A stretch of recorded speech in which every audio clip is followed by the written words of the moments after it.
Welcome, ladies and gentlemen, boys and girls. It's your boy Beaky with the Untitled Game Show and the Elder Scrolls Legend Central.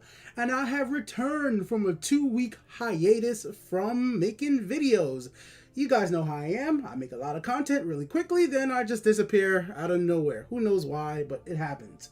And I have returned to bring you one of my more crazy decks, because you guys clearly seem to like when I do some of the craziness, especially involving Singleton. So thank you guys for those upvotes. And you guys have seen my Singleton decks before. They definitely clearly can work. They can get their wins. And I think I'm about to do something that I just think is kind of nutty. And you're going to see from the match we're going to showcase. So hear me out here, guys. The concept is nuts, but it really does work. It is the Crown Prince that was promised, the Game of Thrones deck. Because we need to make ourselves a prince to rule the Iron Throne. Now, no spoilers, obviously, but Game of Thrones has been pretty popping as late. And I've been enjoying Game of Thrones. I wanted to make a deck that inspired off of that and take something that's really important to us. Somebody really special for all of us. Our adoring fan. The fan that makes us happy. Who always here to greet us. Who's always there when we need a little bit of a smile on our face. Or just somebody to push out of the way who's really annoying.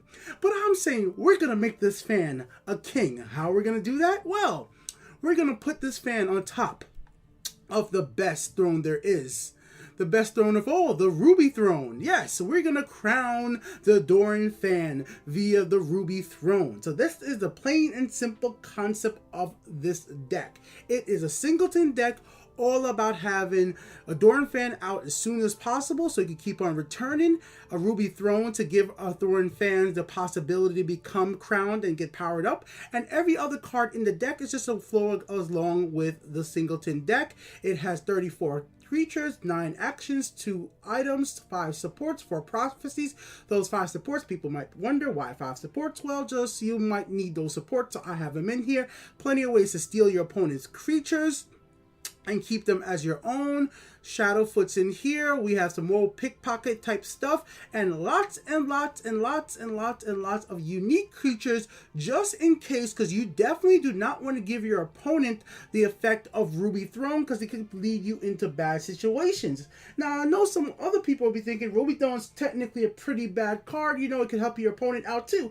Just wait a moment. I have another video coming for you guys real soon all about Ruby Throne and why it's actually my favorite new card in the recent expansion. I have been experimenting with this card and I think it definitely does have a place in the fun factor, especially if you make new types of decks that I've never seen before. And I have a video coming up all about this card very soon, but for right now, the first video I'm going to show you is the one featuring, well, the singleton version, and then we have a scout version which you guys can take a quick little look at right now, featuring the Ruby Throne as well. And I will show you guys why this deck has gotten a bunch of wins for me. And it's been working really good, but we'll get to that. Anyways, let's get into the match and show you guys what this is all about. All right, here we go, guys. May the fates smile. So we got Ruby Throne in hand, Adoring Fan in hand, and we got the Deathless in hand off the bat. So pretty good starting hand if you're going to be going for this strategy. Especially even the Deathless, as this is a singleton deck faced against a Mage deck, which will have a bunch of removals. Just knowing how Mage's decks have worked in the past. So the concept here is you can't play Ruby Throne unless you have a creature out on the field. Well, you can. You definitely can, but you wouldn't want to do that because you wouldn't be able to choose the creature that gets the effect. You might risk having it be a situation where your opponent could go ahead and actually summon a creature that has be a unique creature and take advantage of the crown from Ruby Throne. So adoring fans out there as soon as possible. Like momentum wise, this is just a little bit of defense. It's not going to help you out that great. So you might, if you're playing against a super aggro deck, it's going to be a hard times for you. But you're playing singletons anyways, and playing against super aggro with singletons, it really sucks. Now here's the most key things that a lot of people might not realize with Ruby Throne. You don't need to play it. Just don't play it right away. wait, it's okay to not have it out there. If you don't think the situation is correct, that you can always have the effect affecting your own creatures, just wait a few turns and wait till you see the most optimal time for you to play into the throne.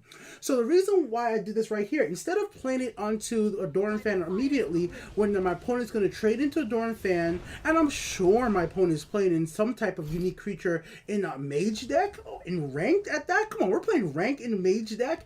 Of course they're playing some unique creatures. So I wanted to absolutely make sure that when I play Ruby Throne out, I'm going to be able to keep that effect on my side of the field as long as possible and not give my opponent a hint of what I'm trying to set up. So the Doran Fan will go away and it'll return later on, and if my creatures that I choose to put Ruby Throne onto gets taken out by bait, because we're gonna be baiting out removals. This is the whole key with Ruby Throne. That's what makes it such a cool card. You're gonna be putting it on creatures and your opponent's gonna be like, oh no, I gotta use Piercing Javelin. I gotta go use another card to get rid of this creature is gonna be getting powered up every single turn as soon as possible. So there you go, casting the time right there. I only have one copy anyways. And then we get into Daggerfall Mage. So here's the situation. So we're gonna play out Daggerfall Mage. We're gonna play into Ruby Throne. We know for a fact we have Deathless in our hand and we have Vivek in our hand. Two creatures, once again, who are unique creatures, and that we have a Doran Fan. So my opponent is going to want to take care of that stupid little bastard of a card right there, Daggerfall Mage on my side. They're reading my card right there, because most people don't play this card. Most general people don't want to waste a soul summon, soul gems to soul summon Ruby Throne, or just don't play the card. So I can understand a lot of people don't have an idea of what this card could do, and most times when I've been playing with people, take a second to read the card to see if they can understand the effect. So my opponent has a few choices right here. Do they have another cast in time? Cast out my Daggerfall Mage. Maybe have more than one copy. Or do they want to try to remove the ward? Or they have lots of different things they could possibly do here. So they go ahead and play into a Black Dragon. Once again, that is a unique creature. So that's in a situation where I am in right now, where I have to be very careful and make sure that my opponent doesn't take advantage of the Ruby Throne. I have to actually play kind of in a defensive way, where now I'm forcing my opponent to take care of my Daggerfall Mage. I have 100% fact know that Daggerfall Mage is about to die, either by Piercing Javelin, casting a time, or some other method. We go ahead with Ice Storm. But because they have to remove it this way, they have no way of getting the advantage of my Ruby Throne. See that? My Ruby Throne stays fine, and now either Doran Fan will come back, or I could play into one of my Vivek or other creatures. Boom, a Doran Fan comes back, which allows me to save Vivek for a later time. I didn't want to play Vivek out so early and afraid of more cast out or Piercing Javelin, and this allows me to just draw some cards, and then I could draw into the orb, which is going to be coming out in handy maybe a little bit later. So that's the whole concept here, especially with a Doran Fan who can't be silenced. It's such a good scenario right here. The card can't be silenced, so it works out quite well.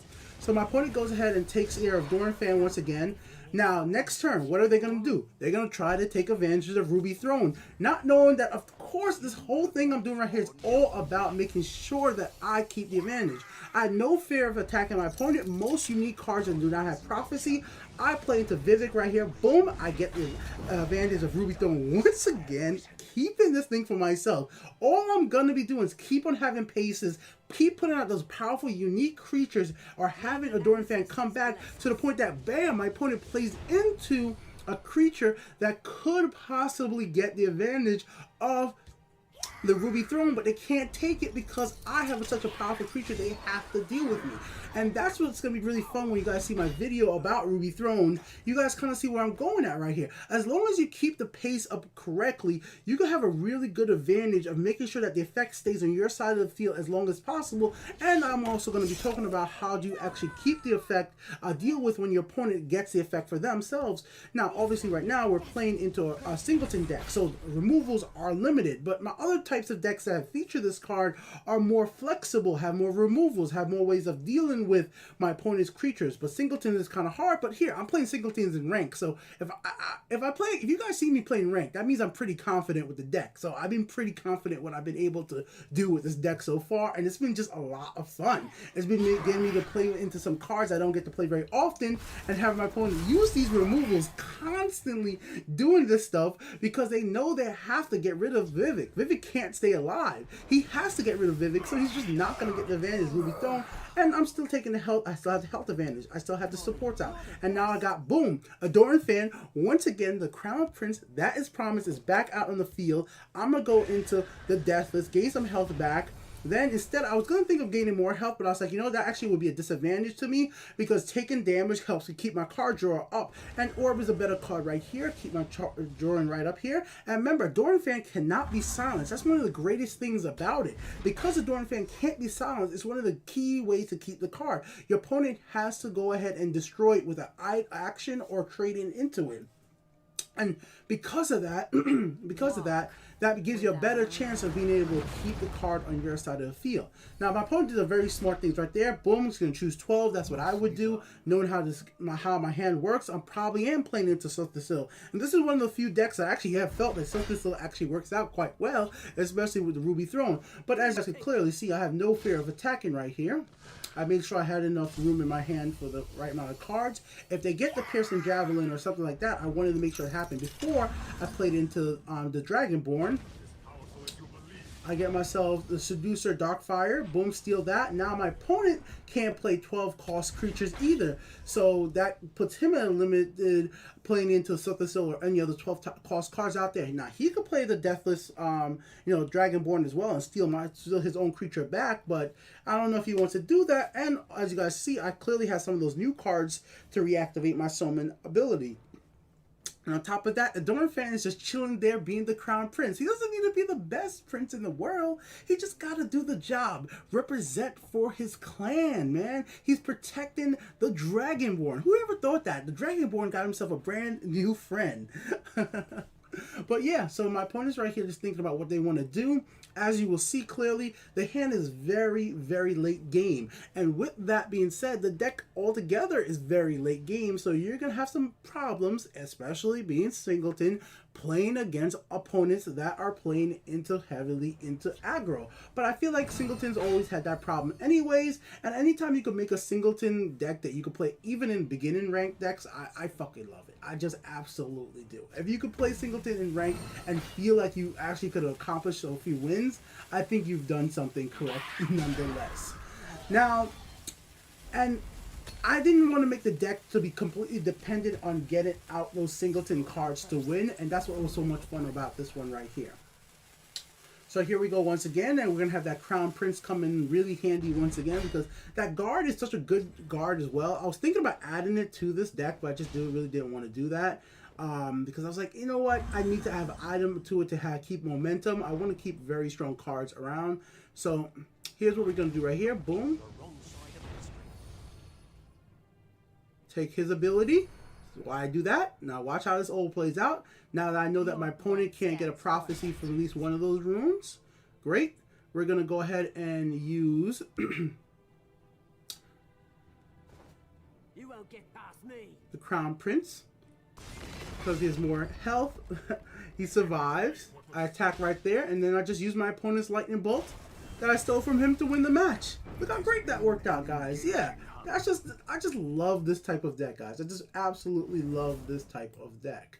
So yeah, go check it out if you want. Links in the description for you guys to check it out. You can change it up whichever way you want to specifically change up. It is heavily on the expensive side.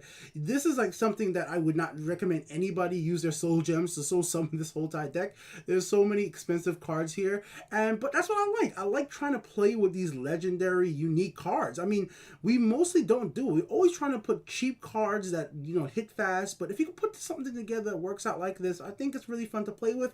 And I'm definitely going to be talking about the Ruby Thrones soon again. I really want to actually get a premium version of this, because I think this card could really be fun if you played it in the correct way and making sure that you keep momentum and you keep the effect for yourself as long as possible, and it finally gives a good use for that premium version of a Doran fan that we cannot soul trap till this day. Anybody else out there like me want to soul trap this damn card, but they still will not let us do it. We can't get rid of the Doran fan, so why not turn him into a card that we actually can use? We can't even get rid of the damn regular version, and we can't put them both in a deck. Till next time, later guys. I'm glad to be back for right now. Hopefully I don't disappear again. If you don't want me to disappear, like the video and actually leave a comment. That'll let me know that you guys maybe enjoyed my content and want to see me keep making videos.